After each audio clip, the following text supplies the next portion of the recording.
3, 2, 1, and action. Alright, one final effort is all that remains. It's Zelda time.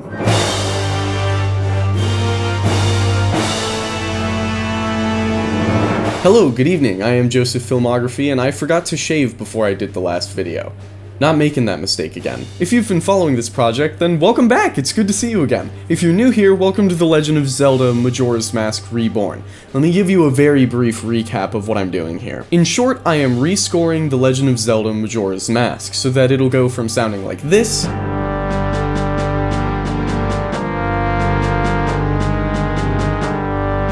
to sounding like this.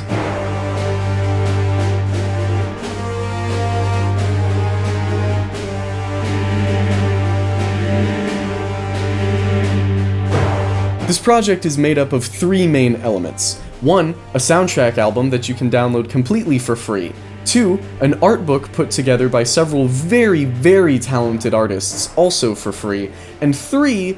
A game mod so that you can put my music into the game and get to experience it for yourself, also for free. The first video was an overview of the entire project. After that came a video where we looked at Clocktown and Woodfall. The last video was Snowhead and Great Bay, so today we're finishing the fight with Ikana. And with that, you're done playing catch-up, so let's get into the meat and potatoes of this thing.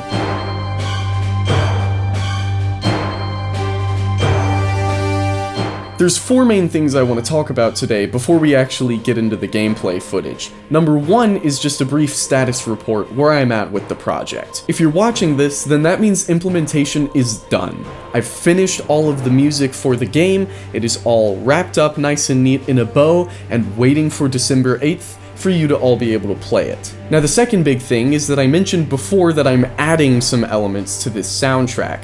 Adding different variants of the boss themes, different variants of Termina Field, and so on and so forth, even with a couple of original compositions thrown in there. Initially, I had wanted to mod all of these variations into the game as well, but that's just not in the cards right now. So I've had a couple people asking, is this stuff still going to be available in the album? Absolutely. All of that music is still going to be available, and that is what I'm finishing up right now, is mastering some of that stuff, getting it nice and polished so that you can have the perfect experience with it on December 8th. Next up on the chopping block, I've had several people asking me, is my music going to be compatible with the Project Restoration mod? In short, yes. In case you don't know, Project Restoration is a mod that basically makes Majora's Mask 3D the best of both worlds, trying to create the definitive Majora's Mask experience. It adds some bug fixes and a lot of little quality of life improvements, and honestly, it makes a colossal difference in my enjoyment of the game. Project Restoration, in fact, is what convinced me to finally mod my 3DS back in 2020 or whenever it was. So if I was gonna have to choose between using my music or using Project Restoration,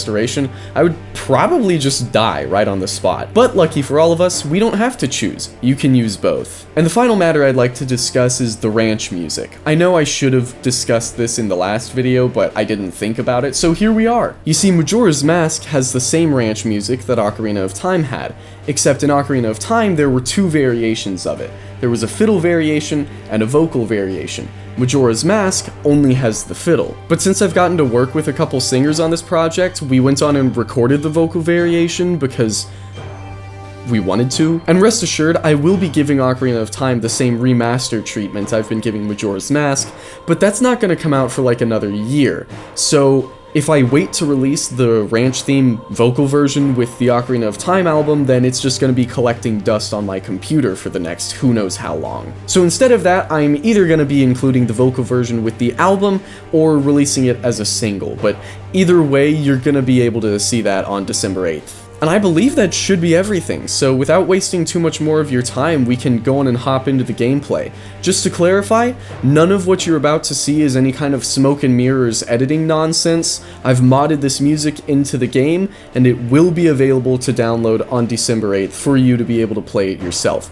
Or you can play it right now if you subscribe to my Patreon. Everyone there gets access to the beta versions. And that's about that, so let's get her done.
So I hope you enjoyed the final gameplay preview of The Legend of Zelda Majora's Mask Reborn. And yes, this is the last one, because in under a week now, this thing's gonna be finished and released. Before we finish up, I want to give a huge thanks to all of you guys for showing as much interest as you have in this project, and just, I don't know, really invigorating me to finish this thing. I won't lie, sometimes this project has gotten a little bit exhausting, but seeing all of the enthusiasm and positivity coming from y'all has really been able to energize me and get me going to get this thing finished, so thank you again. And an even bigger thank you to my patrons. There's 4 of you guys now, it's not just Nigel anymore. So a huge thanks to Nigel, Late to Work Panda, Garo, and the Holy Woomy with 69 nuggets of toasted chaos. I did not know you were allowed to make a username that long, but the more you know. And that's all she wrote, so if you'll excuse me, I'm going to start grinding out the final details of this project, and I'll see you all on December 8th. Ladies and gentlemen, I'm out.